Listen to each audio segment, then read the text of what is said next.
Tu crois qu'il faut connaître 10 000 techniques pour bien masser? Et si je te disais que tes mains savent déjà beaucoup de choses que tu ignores et qu'il suffit juste d'apprendre à les écouter? Aujourd'hui, j'ai envie de t'expliquer comment faire confiance à ton ressenti, à ton intuition. Bienvenue sur ma chaîne, moi c'est Sabrina, je suis masseuse, je suis formée à plus d'une dizaine de massages différents. Et ici, j'ai envie de partager avec toi des conseils, des astuces et des techniques pour apprendre à masser. Et pourquoi pas transformer ta passion en un métier, comme je l'ai fait. Si ça t'intéresse, pense à t'abonner et à activer la cloche pour ne rien manquer. Aujourd'hui, on va parler d'un sujet qui va complètement changer ta manière de masser. C'est le massage intuitif et sensitif. Moi, j'adore faire ce massage. Donc, tu as peut-être entendu parler de techniques, de protocoles bien précis. Mais et si je te disais qu'il y a en fait une autre façon de faire? Une façon beaucoup plus facile, plus naturelle, plus connectée, plus consciente. Surtout où tes mains en fait vont devenir ton guide. Et c'est ce qu'on va voir ensemble aujourd'hui en soulevant 3 points qui sont pour moi importants. Le point numéro 1, c'est pourquoi est-ce que trop de techniques peut bloquer ton intuition?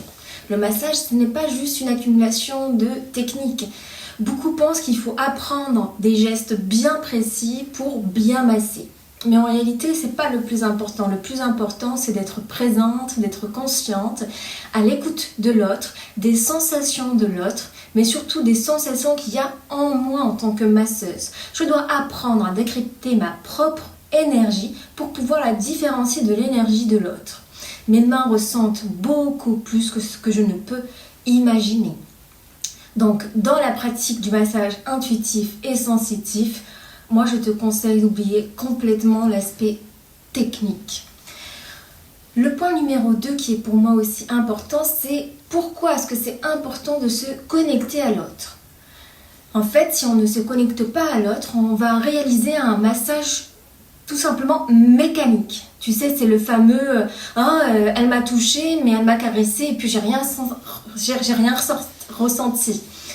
En fait, si je m'autorise à me connecter à l'autre, l'autre va pouvoir rentrer en communication avec moi. Je l'autorise à rentrer en communication avec moi et grâce à ça, il va pouvoir créer un massage sur mesure à travers mes mains.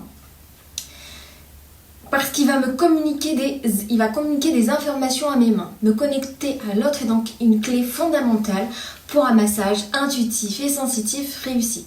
Donc connecte-toi à tes sensations, écoute ce qui se passe dans tes mains, parce qu'elles savent où aller, parce que ce n'est pas toi qui donne la direction, c'est l'autre ton GPS, c'est l'autre qui te donne la direction.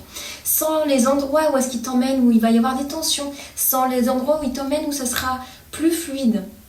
Donc ton ressenti va s'aiguiser avec la pratique petit à petit. Notre corps il parle et il suffit d'apprendre à l'écouter et à lui répondre en échange pour avoir cette conversation magique. Le point numéro 3, c'est comment est-ce que tu peux développer rapidement ton toucher intuitif et sensitif. Moi je te propose un petit exercice tout simple.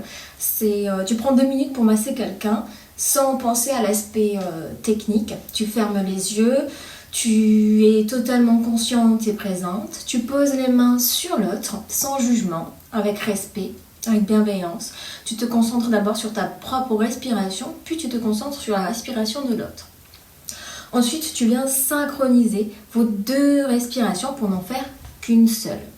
À ce moment-là, ressens ce qui se passe dans tes mains et laisse les informations que tu reçois suivre un mouvement naturel qui s'offre à toi.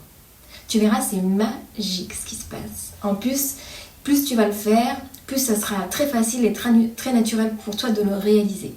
C'est une sorte de communication qui n'est pas verbale, c'est une conversation de sens. Et c'est très beau. Dis-moi en commentaire si tu ressens une différence quand tu fais ce type de massage. On arrive à la fin de cette vidéo et en résumé, pour faire un massage intuitif et sensitif réussi, 1. Oublie l'aspect technique. 2. Connecte-toi à l'autre. 3. Pratique, entraîne-toi, ressens les choses et laisse faire. J'ai créé une fiche récapitulative spécialement pour toi, donc si jamais ça t'intéresse, je te mettrai le lien pour la télécharger en barre de description. Alors, est-ce que tu es prête à tester le massage intuitif et sensitif? Dis-moi ça en commentaire si tu as déjà essayé ou si cela te tente. Si cette vidéo t'a plu, pense à la liker et à t'abonner pour ne rien rater. Et moi je te dis, on se retrouve très bientôt pour une nouvelle vidéo et de nouveaux partages.